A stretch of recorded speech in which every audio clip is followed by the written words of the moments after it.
پوری دنیا کی زمین سونا ہو جائے، جتنے مکانات ہیں سارے سونا ہو جائیں، تو کیا اس کے بدلے میں آپ جنت خرید سکتے ہیں؟ نہیں خرید سکتے۔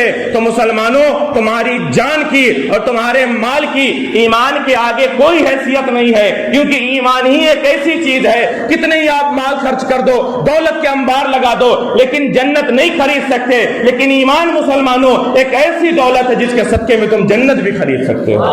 یہ ایمان کی حفاظت کریے۔ یہ بڑا پرفتن دور ہے۔ اس دور میں دیکھیے طرح طرح کے فرقے پیدا ہو گئے ہیں اور لوگوں کو گمراہ کرنے کی کوشش کی جا رہی ہے۔ کوئی پیری مریدی کے نام پہ گمراہ کر رہا ہے، کوئی کسی نام پہ، یہاں تک کہ توحید کے نام پر بھی لوگ گمراہ کر رہے ہیں، اللہ کا نام لے کر بھی لوگ گمراہ کر رہے ہیں۔ اپنے اندر ایمانی اور روحانی طاقت پیدا کرو۔ میں ایک واقعہ چھوٹا سا بتا رہا ہوں، آپ ذرا سا اندازہ لگانا کہ ایمانی اور روحانی طاقت کی اس کا عالم کیا ہوتا ہے، وہ کیسی طاقت ہے کہ تنے تنہا آدمی بڑے بڑے لشکر سے اور بڑے بڑے طوفان سے ٹکرا جاتا ہے۔ حضرت علی کے بارے میں کسی آدمی نے یہ سنا کہ حضرت علی نے باب خیبر کو ایک ہاتھ، یعنی خیبر قلعے کا جو دروازہ تھا وہ 40 پہلوان مل کر بند کرتے اور 40 پہلوان مل کر کے کھولتے۔ واقعہ بڑا مشہور، آپ نے سنا ہی ہوگا۔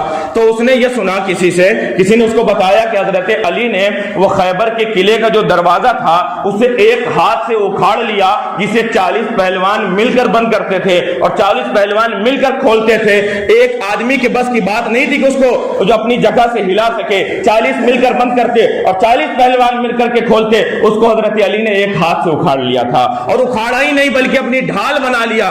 اتنی طاقت حضرت علی کو ہے تو اس کے دل میں یہ شوق پیدا ہوا کہ چل کر کے دیکھوں کہ علی دکھتے کیسے ہیں، علی نظر آتے کیسے ہیں۔ ایک ایسا طاقتور انسان ہے کہ جس نے اتنے بڑے قلعے کے دروازے کو ایک ہاتھ سے اکھاڑ دیا اور اپنی ڈھال بنا لیا، چل کر کے دیکھوں۔ جب وہ آیا مدینہ المنورہ، کہتے ہیں سبحان اللہ، نبی کے شہر میں آیا، ہمارے آقا کے دیار میں آیا، تو اس نے کسی سے پوچھا یہ بتاؤ حضرت علی کن کا نام ہے، وہ کہاں ملیں گے، ان سے میں ملاقات کرنا چاہتا ہوں۔ کسی نے کہا وہ دیکھو وہ جو دور پر ایک شخص بیٹھے ہوئے ہیں وہی علی ہے، جاؤ ملاقات کر لو، ان کے پاس جاؤ اور جو تمہارا مدعا اسے پیش کرو۔ میرے ملت کے نوجوانوں ذرا غور کرنا، جب وہ حضرت علی کے پاس گیا تو دیکھ کر کے حیران رہ گیا کہ حضرت علی نے ایک اخروٹ لیا ہوا ہے اور پوری طاقت لگا دی ہے، پوری طاقت صرف کر دی ہے اپنے دانت سے اس اخروٹ کو توڑنے کے لیے، لیکن اخروٹ توڑ نہیں پا رہے ہیں۔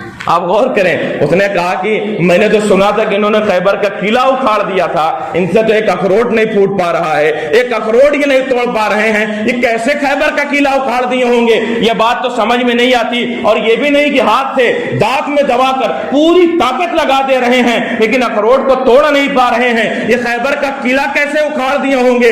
ارے اس نادان کو کیا پتا کہ جن کے بارے میں وہ سوچ رہا ہے وہ ولی ہی نہیں بلکہ ولیوں کے بھی سردار ہیں، جدوں کے بھی آقا ہیں۔ اس کو کیا پتا تھا کہ جو میں دل میں سوچ رہا ہوں علی اسے بھی ملاحظہ کر رہے ہیں، جو میرے دل میں خطرات گزر رہے ہیں علی کو وہ بھی معلوم ہے۔ حضرت علی نے کہا نوجوان سن تو جو دل میں ارادہ رکھتا ہے، دل میں جو سوچ رہا ہے کہ جن سے ایک اخروٹ نہیں ٹوٹ سکتا وہ خیبر کا قلعہ کیسے اکھاڑ دیے ہوں گے، تو کان کھول کر کے سن، میں جو اخروٹ توڑ رہا ہوں یہ اپنی جسمانی طاقت سے توڑ رہا ہوں۔ میں نے خیبر کا قلعہ جو اکھاڑا تھا وہ اپنی روحانی اور ایمانی طاقت سے اکھاڑا تھا۔